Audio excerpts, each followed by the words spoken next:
Hello दोस्तों ओरिसेंट bridge इंसानों द्वारा बनाए गए सबसे बेहतरीन ब्रिजेस में से एक है।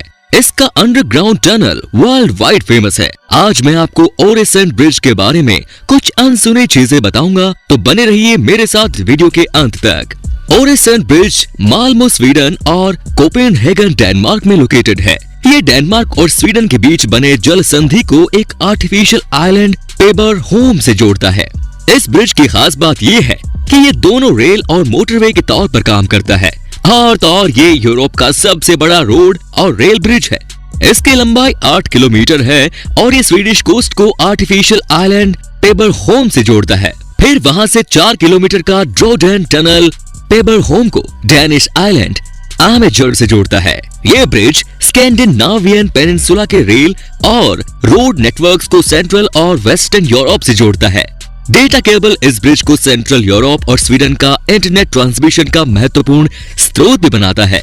इस ब्रिज को डेनिश इंजीनियरिंग फर्म COWI ने डिजाइन किया था। उन्होंने बताया कि पानी के अंदर टनल इसलिए बनाया गया था ताकि एयर ट्रैफिक को कम किया जा सके, क्योंकि कोपेनहेगन एयरपोर्ट ब्रिज के काफी करीब था और शिप्स को भी पानी में आने में दिक्कत न हो, भले ही मौसम कितना ही खराब हो जाए। इस ब्रिज को बनाने की शुरुआत 1995 में हो गई थी और 1 जुलाई 2000 को ब्रिज का ट्रैफिक वाला सेक्शन खोल दिया गया था। ओरिसेंट ब्रिज को 2002 में IABLC द्वारा आउटस्टैंडिंग स्ट्रक्चर का अवार्ड मिल चुका है। ये ब्रिज 3,48,000 करोड़ रुपए की लागत से बना। ओरिसेंट ब्रिज प्रोजेक्ट को बनाने में 4 महत्वपूर्ण चीजें ध्यान में रखी गई थी। वो थी under water tunnel, artificial island, artificial peninsula और ब्रिज। ब्रिज की शुरुआत डेनमार्क के कोपेनहेगन शहर से की गई और इसका अंत स्वीडन के माल्मो शहर में रखा गया। इन दोनों शहरों को इसलिए चुना गया क्योंकि ये अपने देशों के सबसे महत्वपूर्ण जगह माने जाते थे। लेकिन इस प्रोजेक्ट की सबसे बड़ी मुश्किल थी इसके बीच का 5 मील लंबा समंदर, जिसमें ज्यादातर वक्त बर्फ बहती रहती है। दोनों देशों ने अपना महत्वपूर्ण योगदान देकर इस ब्रिज को पूरा किया। इस ब्रिज को बनाने की सबसे इम्पोर्टेंट वजह ये थी कि दोनों ही शहर माल्मो और कोपेनहेगन इकोनॉमिकली बहुत ही पीछे थी और इनके बीच के ट्रांसपोर्ट लिंक को सुधार कर इस मुश्किल का आसानी से सामना किया जा सकता था।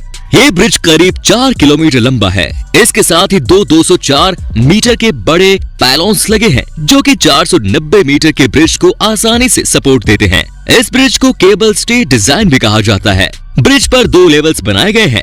नीचे वाले लेवल पर रेलवेज का आना जाना होता है, वहीं ऊपरी लेवल पर वाहनों के ट्रैफिक को कंट्रोल करने के लिए रोड बनाया गया है।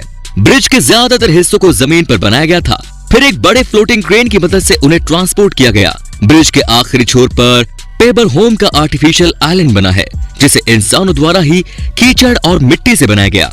अगर आप इस ब्रिज को ऊपर से देखें तो ऐसा लगता है जैसे आधे रास्ते में ही यह खत्म हो गया, लेकिन ऐसा नहीं है। पानी के अंदर 4 किलोमीटर लंबी कंक्रीट की टनल बनाई गई, जो कि सी बेड तक जाती है। समंदर में रह रहे जानवरों के लिए ये टनल एक नेचुरल रीफ की तरह काम करती है। ड्रॉगडन टनल को बनाने के लिए 3500 मीटर की ट्यूब का इस्तेमाल किया गया था और 270 मीटर की एंट्री ट्यूब दोनों तरफ लगाई गई। टोटल 5 ट्यूब्स पानी के अंदर बनाए गए। 2 ट्यूब से रेलवे ट्रैक गुजरता है, 2 ट्यूब से ट्रैफिक के व्हीकल्स गुजरते हैं और 1 ट्यूब इमरजेंसी के लिए बनाई गई। ओरिसेंट ब्रिज को बनाने की बातें 20th सेंचुरी से चलती आ रही हैं, लेकिन वर्ल्ड वॉर 2 की वजह से ये बातें कभी आगे नहीं बढ़ पाई। लेकिन 1991 में गवर्नमेंट ने नए एग्रीमेंट्स साइन किए, जिससे ये ब्रिज सक्सेसफुली बनकर तैयार हुआ। इस ब्रिज को 50% डेनिश गवर्नमेंट और 50% स्वीडिश गवर्नमेंट डाउन करती है। हालांकि ब्रिज बनने से दोनों शहरों में काफी उन्नति आई है। ब्रिज पर ट्रैफिक काफी ज्यादा बढ़ गया है। ब्रिज खुलने के पहले ही साल में डेनमार्क और स्वीडन के बीच का ट्रैफिक 61% बढ़ गया, लेकिन गवर्नमेंट्स कहती है कि ये इंक्रीज उतना नहीं है जितना उन्होंने अंदाजा लगाया था। 2005 से ट्रैफिक बेहद ही तेज रफ्तार से ज्यादा बढ़ रहा है। इसका मुख्य कारण ये है कि माल्मो में प्रॉपर्टी की प्राइसेस कम है, तो डेनिश लोग माल्मो आकर घर खरीदना पसंद करते हैं और वो जॉब्स के लिए ब्रिज से होकर डेनमार्क जाते हैं। डेनमार्क की सरकार इस मुश्किल का सामना करने के लिए कई उपाय ढूंढ रही है। तो दोस्तों, ये था डेनमार्क और स्वीडन का एक बहुत ही फेमस ओरिसेंट ब्रिज। अगर आपको ये वीडियो पसंद आई तो जरूर लाइक कीजिए और ऐसे ही वीडियोस देखते रहने के लिए सब्सक्राइब कीजिए चैनल को।